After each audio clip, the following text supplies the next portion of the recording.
మాట్లాడాల్సిన సందర్భం, నలుగురు కలుసుకొని మాట్లాడాల్సిన సందర్భం. మాట్లాడు, ఏదో ఒకటి మాట్లాడు. నీ లోపల లోపల ఓసారి తొంగి చూడు. నీ చుట్టూ అల్లుకున్న చీకట్ల భయాలను పక్కకు నెట్టి కనీసం నీతో నువ్వైనా మాట్లాడు. మాట్లాడకపోతే నీలోని ఒక ధీరోభక్తుడైన మానవునితో సంభాషించే సద్భాగ్యాన్ని కోల్పోతావు. లేదు, నిన్ను నువ్వే కోల్పోతావు.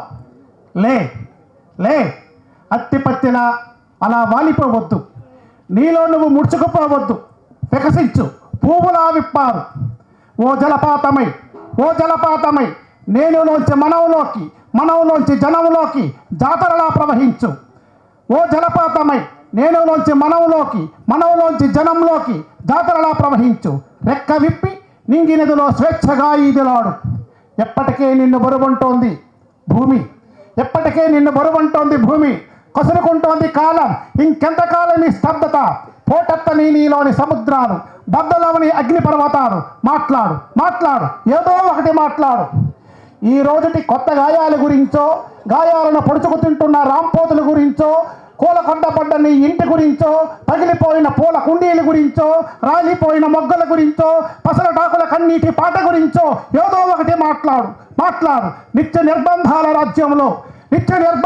రాజ్యంలో ఏ పెనుగాలికి ఏ చెట్లు కూలిపోయాయో, ఏ పూలు ఎక్కడ రాలిపోయాయో, ఏ గూళ్ళు ఎలా తగలబడిపోయాయో, ఏ పిట్ట పిల్లలు నెలరాలి నెత్తులాడుతున్నాయో మాట్లాడు. ఏదో ఒకటి మాట్లాడు. సమస్తం ధ్వంసమైపోతున్న తరుణంలో నేనింకా బ్రతికే